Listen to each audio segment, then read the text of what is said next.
So hi guys, welcome back to my two videos. तो इस video में दोस्तों डिस्कस करने वाले हैं यहाँ पर कुछ इंपॉर्टेंट कंपनीज को और उनसे रिलेटेड कुछ इंपॉर्टेंट अपडेट्स हैं जिसकी बात करेंगे इस वीडियो में। तो चलिए दोस्तों वीडियो की शुरुआत करते हैं। सबसे पहली कंपनी की बात करते हैं। पहली कंपनी का नाम है दोस्तों रिलायंस इंडस्ट्रीज लिमिटेड। बट इसको डिस्कस करने से पहले अगर आपने अभी तक चैनल को सब्सक्राइब नहीं किया है तो चैनल को सब्सक्राइब करके बेल आइकन को प्रेस कर लो और सेबी रजिस्टर्ड टेलीग्राम चैनल को भी ज्वाइन कर लो, जिसका लिंक आपको डिस्क्रिप्शन में देखने को मिल जाएगा। और एक डिस्क्लेमर भी है, जो भी कंपनी से रिलेटेड न्यूज़ एंड अपडेट्स हम लोग कवर करेंगे वो सारी न्यूज़ एंड अपडेट्स सिर्फ और सिर्फ एजुकेशन पर्पस के लिए है, सीखने के लिए है। तो इसको किसी भी तरह का इन्वेस्टमेंट एडवाइस मत समझना, आप खुद से रिसर्च और एनालिसिस भी कर सकते हैं। तो चलिए दोस्तों वीडियो की शुरुआत करते हैं। सबसे पहले बात करते हैं रिलायंस इंडस्ट्रीज से रिलेटेड कुछ इंपॉर्टेंट न्यूज़ एंड अपडेट्स के बारे में। सो दोस्तों आज के दिन रिलायंस इंडस्ट्रीज की परफॉर्मेंस हमें ज़रूर वीक देखने को मिली है, बट रिलायंस से रिलेटेड कुछ अच्छी खबर भी हमें सुनने को ज़रूर मिल रहा है।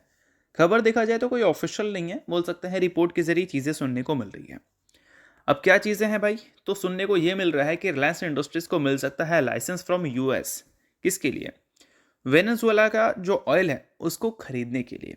आप सभी को पता है रिसेंटली यूएस के दबाव की वजह से इंडिया ने रशिया से जो ऑयल इंपोर्ट किया था उस इंपोर्ट को अब करना बंद कर चुका है। अब रिलायंस इंडस्ट्रीज ऑयल पे ही तो डिपेंडेंट है। अभी के टाइम पे कंपनी का टोटल रेवेन्यू देखोगे तो 50% से ज़्यादा रेवेन्यू तो कंपनी को क्रूड ऑयल के जरिए जो कंपनी बिजनेस कर रही है वहीं से आ रहा है। और मान लो ऑयल अगर कंपनी के पास नहीं आएगा तो ऑब्वियस सी बात है कि कंपनी के बिजनेस में एक मैसिव डिस्ट्रप्शन हमें देखने को मिलेगी। तो रशिया को तो रिप्लेस करना है उनको। तो रिप्लेसमेंट में क्या है कि वो वेनेजुएला का ऑयल परचेस करेंगे। इंडिया यूएस का जो ट्रेड डील हुआ था उसमें भी चीज़ें मेंशन की गई थी कि इंडिया क्रूड ऑयल यूएस से कर देगी, वेनेजुएला से कर देगी। और अब देखोगे तो रिपोर्ट के जरिए चीज़ें सुनने को मिल रही है कि रिलायंस इंडस्ट्रीज जो है वो लाइसेंस लेती हुई नजर आएगी यूएस से फॉर वेनेजुएला ऑयल। ठीक है, अब ये सारी चीज़ें तो चलो रिलायंस के बिजनेस से रिलेटेड ठीक है, पहले के मुकाबले उतनी अच्छी न्यूज़ तो नहीं है क्योंकि रशिया तो 5% डिस्काउंट पे दे रहा था ना, बट वेनेजुएला से कोई ऑयल उनको डिस्काउंट पे नहीं मिलेगा। तो ये उतनी भी अच्छी न्यूज़ नहीं है, बट हाँ रिप्लेसमेंट की अगर बात करें तो वहाँ से रिलेटेड देखोगे तो ठीक खबर है। बाकी अभी अगर हम इंडिया की बात करें तो टोटल इंडिया का जो क्रूड ऑयल का नीड है उसका 80% हम इम्पोर्ट करते हैं। बट हाल ही में रिलायंस के जो चीफ हैं यानी कि मुकेश अंबानी, उनकी तरफ से स्टेटमेंट हमें देखने को मिला कि अगर अगले 10 साल की बात करें तो इंडिया आपको 80% एनर्जी बाहर से इंपोर्ट करता हुआ देखने को नहीं मिलेगा। यानी कि अगर हम मान लो 100% यूज़ कर रहे हैं तो इसका 80% बाहर से आ रहा है। तो मुकेश अंबानी ने उसी चीज़ को मेंशन किया है कि अगले 10 सालों की अगर हम बात करें तो India won't be importing 80% of its energy in next decade, यानी कि अगले 10 सालों में। तो इसका मतलब ये है कि रिलायंस इंडस्ट्रीज कहीं ना कहीं ये विज़न लेकर चल रही है कि आने वाले कल में उनका जो एनर्जी सप्लाई होगा इंडिया में वो इतना होगा कि इंडिया को बहुत डिपेंडेंट बाहर की कंट्री पे रहना नहीं पड़ेगा अगर हम इंपोर्ट के मामले में देखें तो ये सारी चीज़ों को आप नोट कर सकते हो अगर आप इस कंपनी के इन्वेस्टर हो तो। बाकी चीज़ें सिर्फ एजुकेशन पर्पज़ के लिए, किसी भी तरह का मैं रिकमेंडेशन आपको नहीं दे रहा हूँ। सो अब दोस्तों वीडियो में आगे बढ़ने से पहले बात कर लेते हैं एक सेबी रजिस्टर्ड टेलीग्राम चैनल के बारे में जिसका नाम है ट्रेडर बाजी। अब ये सेबी रजिस्टर्ड रिसर्च एनालिस्ट हैं जिनका रजिस्ट्रेशन नंबर आपको यहाँ पर देखने को मिलता है और इनको 8 साल से भी ज़्यादा का एक्सपीरियंस है ऑप्शन एंड स्विंग ट्रेडिंग में। साथ में 3000 से भी ज़्यादा लोगों को ऑलरेडी ये ट्रेन कर चुके हैं। तो इनके टेलीग्राम चैनल का जो लिंक है वो आपको डिस्क्रिप्शन में देखने को मिल जाएगा। लिंक के थ्रू जाकर जरूर इस चैनल को आप ज्वाइन कर लेना। ज्वाइन करने का सबसे बड़ा प्लस पॉइंट ये है कि काफ़ी सारी कंपनी के टेक्निकल्स को प्रॉपर एनालिसिस कर यहाँ अपडेट किया जाता है, जो कि अभी आपको यूट्यूब पे तो देखने को नहीं मिलता, जिसको आप यहाँ पर आकर ज़रूर चेकआउट कर सकते हैं। उसके अलावा दोस्तों मार्केट से रिलेटेड जो समरी होती हैं वो सारी चीज़ें आपको यहाँ पर देखने को मिलती हैं। मार्केट से रिलेटेड जो इंपॉर्टेंट न्यूज़ एंड अपडेट्स होता है वो भी आपको यहाँ पर देखने को मिलता है। साथ में सेबी रजिस्टर्ड टेलीग्राम चैनल है तो इनके कॉल्स वगैरह भी दिखते हैं, जिसको भी चाहो तो आप चेकआउट कर सकते हो। तो लिंक डिस्क्रिप्शन में है, लिंक के थ्रू जाकर बिल्कुल फ्री ऑफ कॉस्ट आप इस टेलीग्राम चैनल को ज्वाइन कर सकते हैं। सो नेक्स्ट बात करते हैं दोस्तों डिक्सन के बारे में। सो डिक्सन की अगर हम बात करें तो आज के दिन वंस अगेन डिक्सन टेक्नोलॉजी की जो परफॉर्मेंस है वो हमें वीक देखने को मिली थी। और वीक परफॉर्मेंस सिर्फ आज के दिन ही नहीं, पिछले कुछ ट्रेडिंग सेशन की बात करें तो लगातार इस कंपनी का परफॉर्मेंस हमें वीक ही देखने को मिल रहा है। अगर पिछले 5 साल के वैल्यूएशन के ग्राफ को देखोगे तो अभी कंपनी का जो वैल्यूएशन है वो पिछले 5 साल के लोवेस्ट लेवल पे है। यानी कि इतने नीचे वैल्यूएशन पे कंपनी पिछले 5 साल में कभी भी देखने को नहीं मिली थी, अब हमें देखने को मिल रही है। रीज़न भी आप सभी को पता है कि मेमोरी का जो प्राइजेस बढ़ रहा है, इस कारण एक्सपेक्टेशन है कि डिक्सन टेक्नोलॉजी के जो आने वाले कल में रेवेन्यू ग्रोथ हमें देखने को मिलेंगे उसमें हमें स्लो डाउन देखने को मिल सकती है। जो कंपनी का कैपेसिटी यूटिलाइजेशन है वो फॉल हो सकता है, ऑपरेटिंग लेवरेज कंपनी का नेगेटिव जा सकता है और कंपनी का जो प्रॉफिट ग्रोथ है वो हमें हाई ग्रोथ से मॉडरेट ग्रोथ पे आता हुआ नजर आ सकता है। तो इन सारी चीज़ों की वजह से इसका जो सेंटिमेंट है वो नेगेटिव है। और अभी अगर देखोगे तो डिक्सन अपने 52 वीक लो पे भी आपको देखने को मिल रही है। बट ये सारी चीज़ें जो हमें देखने को मिल रही हैं, इन सारी चीज़ों की वजह से 2026 के फाइनेंशियल ईयर में डिक्सन टेक्नोलॉजी में कितना इम्पैक्ट देखने को मिलेगा अगर हम वॉल्यूम्स के मामले में देखें तो डिक्सन टेक्नोलॉजी ने मोबाइल यूनिट का जो गाइडेंस दे रखा था 2026 के फाइनेंशियल ईयर का, वो पहले 40 से 42 मिलियन यूनिट का था।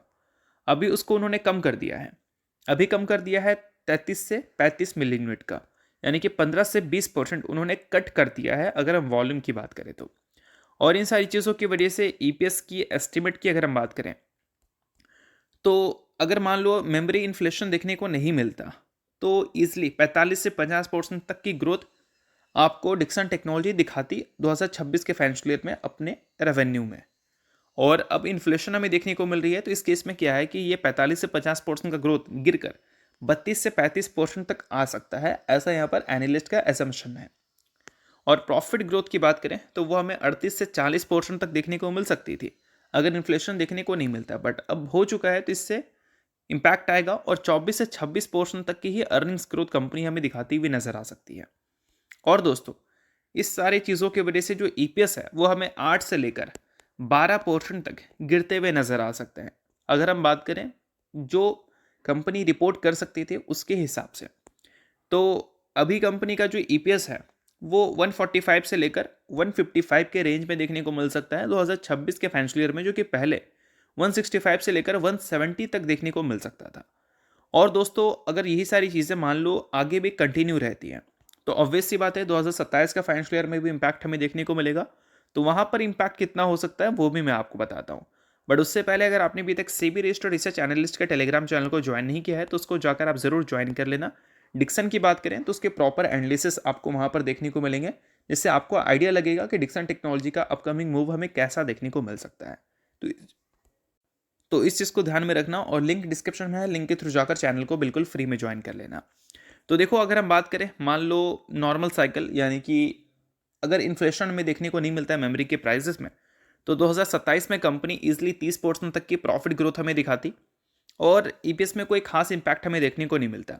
बट अब हमें इन्फ्लेशन देखने को मिल रही है मेमोरी के प्राइसेस पे, तो यहाँ इसका मतलब ये है कि 30% का जो ग्रोथ है वो अब कंपनी अचीव नहीं कर पाएगी। अब अचीव कंपनी कर सकती है 18 से लेकर 20% तक की ग्रोथ, और ईपीएस वहाँ पर भी 12 से 15% तक डैमेज कर सकता है।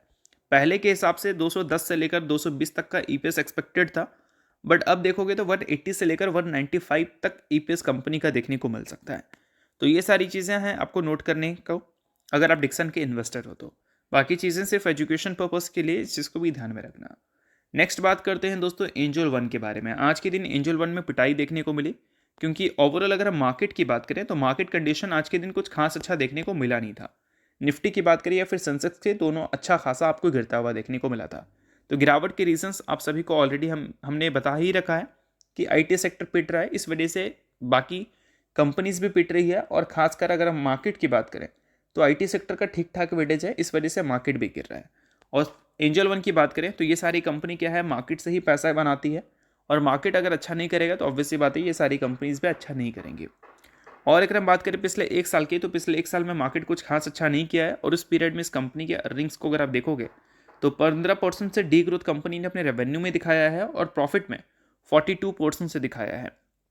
ये इसलिए हो पाया है क्योंकि मार्केट पहले जैसा नहीं परफॉर्म कर रहा है, और इसका मतलब ये है कि मार्केट में लोग ज़्यादा जुड़ नहीं रहे हैं, और जुड़ नहीं रहे हैं तो इसका मतलब क्या है कि जो कंपनीज हैं वो नए क्लाइंट्स को ऐड नहीं कर पा रही हैं। तो इस केस में क्या है, इनके रेवेन्यू एंड प्रॉफिट डैमेज हो रहे हैं। बट हाल ही में जो डीमैट अकाउंट ओपनिंग का डेटा हमें देखने को मिला था, उस डेटा के हिसाब से तो काफ़ी इंटरेस्टिंग चीज़ें हमें कुछ सुनने को मिली, जिसमें पता चला कि जनवरी मंथ में काफ़ी सारे न्यू लोग मार्केट के साथ जुड़े हैं, और वो जो जुड़ने का डेटा है वो 16th मंथ हाई पे है, जो कि एक तरह से एंजल वन जैसे इन्वेस्टर्स के लिए काफ़ी अच्छी खबर है। बाकी इसके अलावा एंजल वन ने रिसेंटली 1:10 की रेशो में स्टॉक स्प्लिट की भी अनाउंसमेंट की है। सो अगर आप इस कंपनी के इन्वेस्टर हो तो इस चीज़ को भी ध्यान में रख सकते हो आप। बाकी इन्वेस्टर नहीं हो तो आप इस चीज़ को भी इग्नोर कर सकते हो। तो दोस्तों, ये वीडियो यहीं तक था। आप करता हूँ वीडियो आपको अच्छा लगा होगा, लाइक शेयर सब्सक्राइब कीजिए। बहुत बहुत शुक्रिया।